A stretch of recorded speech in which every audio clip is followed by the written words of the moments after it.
Right, first, can you tell me about your outfit?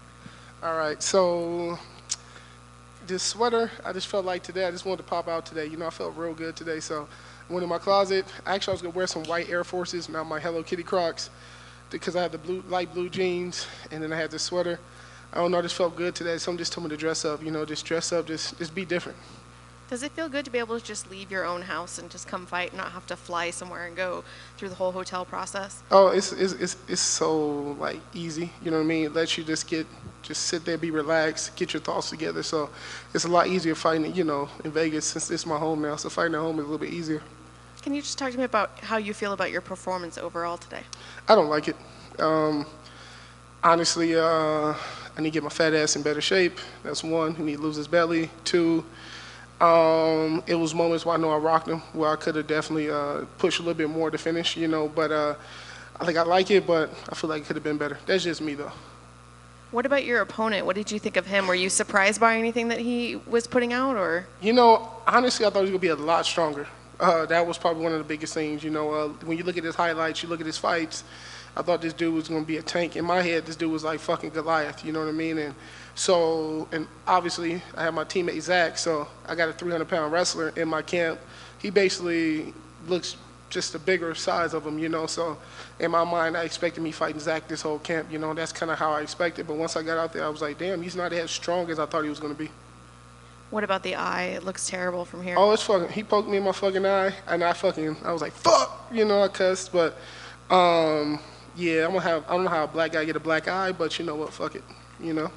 If that had happened earlier in the fight, do you think it would have affected you more? I know there was only like 40 seconds left, but could you have fought a whole 3 rounds with your eye like it is now? Yeah, I could have. It came back. My vision came back quick. It was just that initial. I felt it go in, and then I couldn't see, but then eventually, like, it just came back super fast. So, luckily, and I know that fucking doctor. That doctor likes canceling everything. So I was just like, hey, yo, bro, yeah, we're good. And he's like, you sure? I was like, yeah, bro, we're good. Like, I already know him. He like canceling shit. So fuck that. Like, hey, bro, it's 50 seconds. Hell no.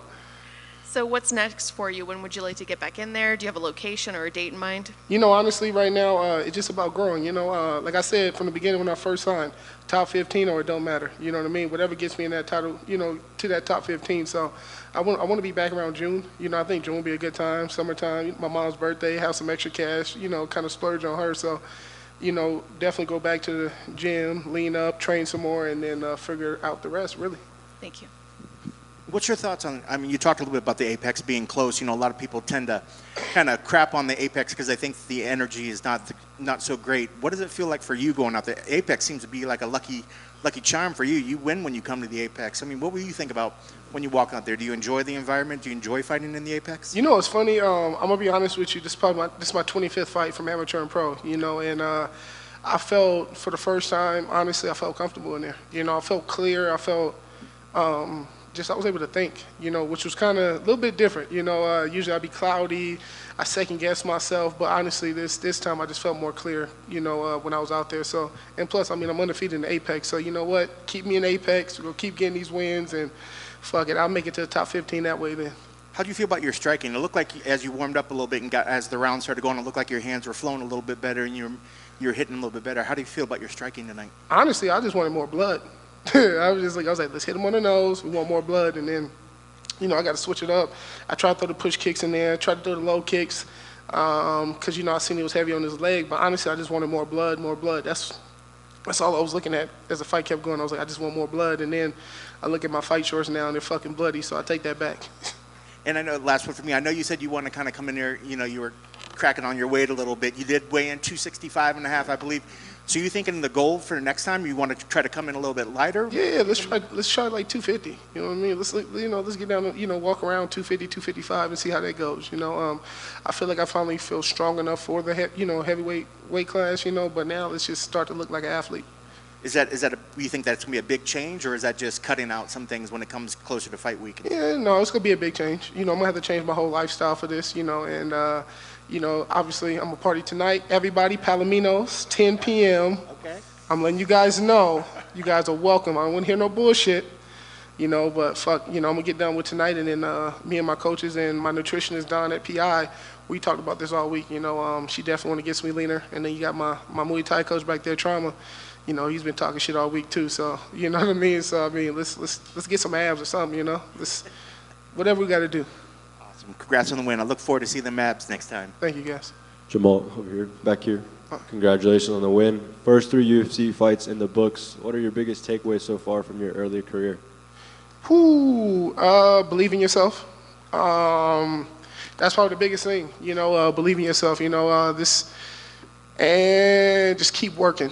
You know, don't get caught up in the moment. You know what I mean? Like, you know, like I said, I'm coming off 2 contender series, and then I come off my debut on the main card, you know, and then you lose in London, and then they put you on the first card, and they expect you to lose. You know, no one fucking thought I was going to beat Peterson but me and my team. So just that quick that this whole sport can turn on you, you know, but just stay focused, you know, just keep working, stay positive, and just believe in yourself, you know. That's one thing I think that was a big difference in this camp was that I really believed in myself more than like ever, you know, coming into a fight. I was just like, you know what, whatever fucking happens, you just fight you. You know what I mean? And whatever fuck happens, happens. You know what I mean? But you just fight you. Congratulations. Thank you, man. Jamal, do you think the win was enough to get you a new photo from the UFC? Man, look, fuck this, man. Listen, I came in here this fight week. That's how I know. I ain't gonna say you guys, all right? I'm not talking about you guys. But when I say this, it's a general thing. You motherfuckers expected me to lose to Thomas Peterson, all right? So I know that, and I know some of you motherfuckers looking at me and be like, fuck, he won, and I fucked up your odds and shit. Fuck you. But honestly, I came into this fight week, was like, oh, I'm gonna get my new picture, got my hair done, got cleaned up and shit, and then I ain't get no pictures, you know? So I was like, oh, you motherfuckers just want me to be done already. Like, fuck that, I'm staying in the UFC. Like, it's cool over here, I like the free shit. I know, you know, you just got out of there. You didn't love your performance necessarily, but what does this mean? After all you've been through, what does this win mean to you right now at this point in your career? You know, I'm proud of myself.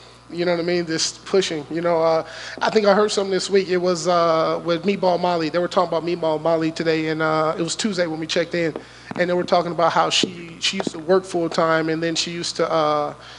And then she trained, you know what I mean? And, you know, that's one of the hardest things I take away from this, you know, because I always hear everybody tell me, oh, you work full time and you train, and you can't do this, and you need to focus more on your weight, and you got to focus more on training. But I feel like my job really cares about me. Come on now, I got 2 weeks off before my fight. Like, what fucking job gives you 2 weeks off and pay you? You know what I mean? And so it's kind of one of those things where I always fight back and forth with that, you know. Do I quit full time, you know, and just train full time, and I don't make enough money to support myself and my family, my mom, you know, or do I just say, like, you know what, whatever fuck happens, happens, let's just go with it, you know? But when I heard about Meatball Molly, like her first 4 or 5 fights in the UFC, she was working, and that just made me feel like better about myself. Second round, he had your leg up in the air. You kind of were able to work out of that, pretty flexible in that spot. Hey, you didn't think this big dude can be flexible, huh? You saw that shit, huh? Well, the first round though, what was? How would you describe that escape when you went back to your back? The first time, I wasn't used to. I would say it sucks because I did grow up wrestling, but I'm used to people doing 1 or 2 moves, maybe 3, and they're done. Where this guy did the 4th one and got me down. So this time I was about to give him my back. That second time I was like, nah, fuck that. That's what he wants me to do. And then I kept fighting, but I realized after he hit that 4th move, he was stuck. He was like, oh, and I think after I stopped that takedown, his confidence went away. And that's one thing, you know, my coach always told me: if you stop a wrestler's takedown, or you take him down first, everything else is it goes from there. Congrats, man. I guess. You know, if you drop enough weight, you're going to force them to have to take more picks. They don't have to. Yeah, you see that shit? They fucking go against me, man. Fuck them. But look, guys, I got something serious. High Desert Homeless Shelter. If you guys can get this out, it's off of Palmdale and Armagosa. It's shutting down. They take care of the veterans, the homeless. It's right next to Legends Gym. You know, I'm probably live 5 minutes from there. And I did my part donating. After this fight, I'm gonna donate 1,000. You guys can, man. It's High Desert Homeless Shelter. If you guys can, man, just get the word out. Support. That's really big in my community. If you know about Victorville, we're a very poor city. You know, we don't get a lot of funding. So I really want to dedicate my win to get some exposure to that, guys. That's really what I care about the most. The win is whatever. We're past that already. But let's help out people that like really need some help. So that's what I really wanted to say on Fight Week and Media Day, but I didn't get to do it. So I guess I get to do it right now. How did you get to know this like, how did you come across this?